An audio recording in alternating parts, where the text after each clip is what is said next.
Hello and welcome to my world and my personal headcanon. And this week we're aiming the cannon at the question, what kept Dolph Ziggler from being a main event superstar? And we gotta consider a few things here. One, yes, Dolph Ziggler had many championship accomplishments in the fictitious world of WWE storylines. He was a world champion, United States, Intercontinental, Tag Team, and apparently an NXT champion at one point in time. He had said some, major storylines and alliances, and one could say he was easily a character that was overshadowed by whoever he was associated with. Whether it be Vicky Guerrero or Lana, but there is one that I could dare say was even more of a detriment to his career, despite them being put in place to help cement Dolph's spot as a main event level heel. So we got to go back to 2012. Dolph Ziggler wins the Money in the Bank contract, and then later that same year, he gets finally split from Vicky Guerrero after a very long association. It's like a way too damn long where those two characters kept together. And I think, and as terrible as the Vicky Dolph dynamic was, I mean, because it was more about her and he rarely spoke, because I can't think of one single memorable promo Dolph Ziggler has ever done beyond his initial "Hi, I'm Dolph Ziggler" shtick from when the character debuted in 2008. But I digress. So Dolph Ziggler gets split away from Vicky Guerrero and gets put with AJ Lee. Now, for those who don't remember, AJ Lee, in her 2012 was rather unique in that she really started to get over as a bit of a psychotic loon with her rather fickle relationships, jumping from what was that? Daniel Bryan to Kane, back to Daniel Bryan to Kane, then somehow to John Cena, and then to Dolph Ziggler. So all of these little things start falling into place there. So it's like kind of unique there. But the thing is, over the course of all of that, AJ got enough heat and was viewed enough as a villainess to where the WWE could, see that, okay, if they put her with Dolph, and considering all of her antics, it would help cement Dolph and give, help prop Dolph off of like as a heel even more. And this is for, and so it's like that piece was put in place again, and then another piece was put in place for Dolph, that being Big E Langston to serve as their muscle. So so you had this nice little trio formed with Dolph Ziggler as the centerpiece. So the unit ends up gelling, into the beginning of 2013. Like a few tag team title shots here and there for Dolph and Big E, particularly at WrestleMania that year. Dolph, of course, would lose the United States Championship because at some point that he but again, everything was being put in place for him to either be the next World Heavyweight Champion or the next WWE Champion, depending on who what decided that which direction they wanted to go in. Since and they really needed top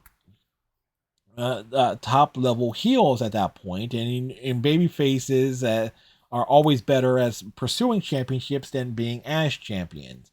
So, night after WrestleMania, if you saw it live and you remember it, Dolph Ziggler cashes in the Money in the Bank contract to one of the loudest pops ever on Monday Night Raw that night after Mania in 2013. He becomes the World Heavyweight Champion. He has AJ and he has Big E by his side. So it's like all these pieces are in place for Ziggler to be a top main event level heel to feud with the babyface Alberto Del Rio, who was scuffling a bit considering his, the politically polarizing feud he was having with Jack Swagger that same year. So, because again, racist Americas are always going to be racist, and that's an unfortunate circumstance there.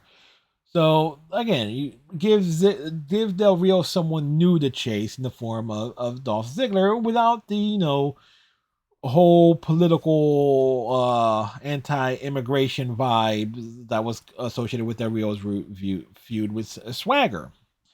So you have all these pieces in place. Ziggler clearly was going to be the perfect antagonist for Del Rio to chase because Del Rio would have to go through Big E, and then you have AJ serving as antics, and with who could interact with the Rio second and Ricardo Rodriguez. All sorts of stuff could have been happening there.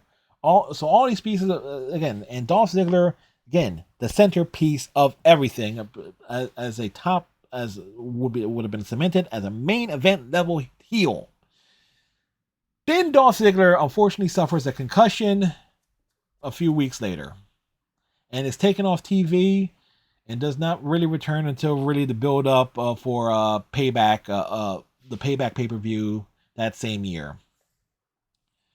So and that time away basically killed everything Ziggler had, because then he's like, okay, he got injured, he got the concussion. We know people, you can already see what's happening at WWE Creative in retrospect, because again, we are talking about this in retrospect, hindsight being 2020.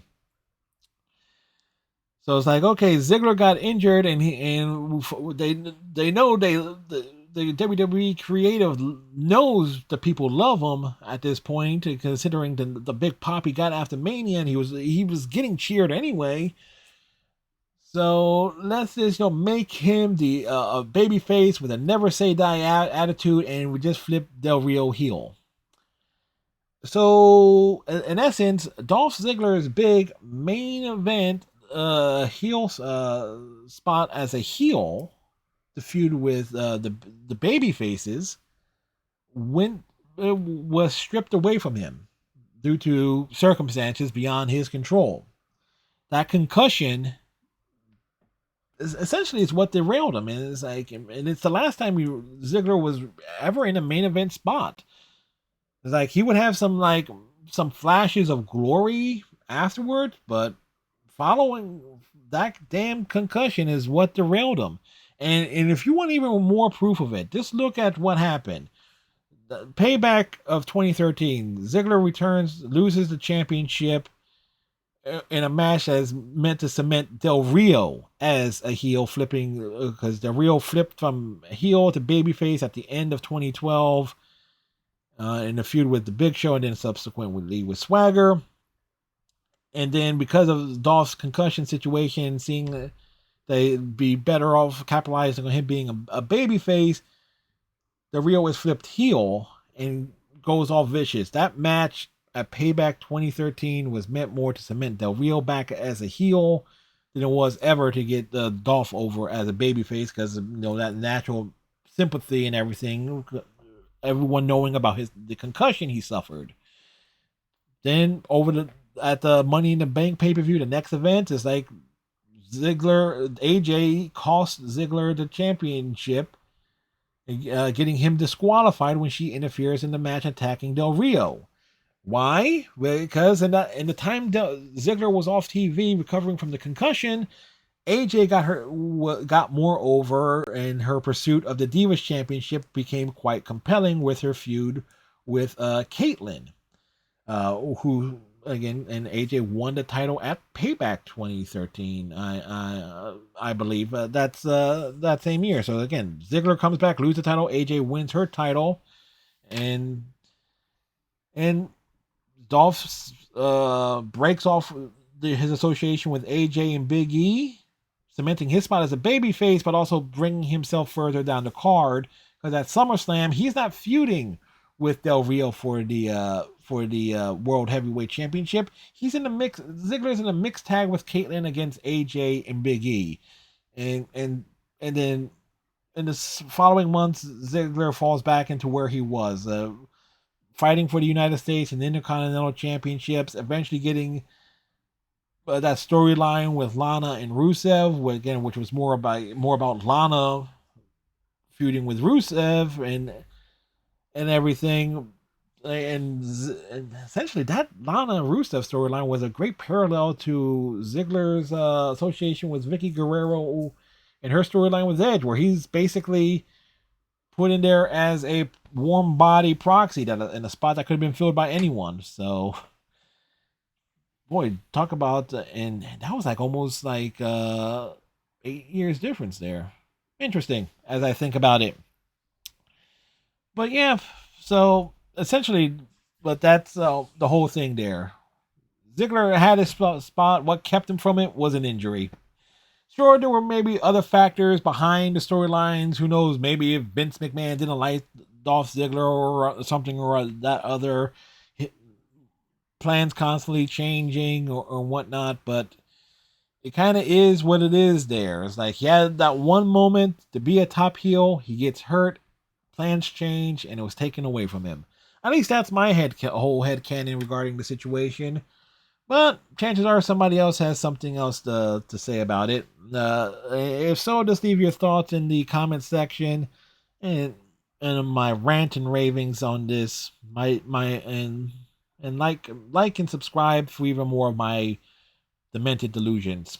Anyway, tighten your friendship bracelet. Stay safe. We'll see y'all in the next video.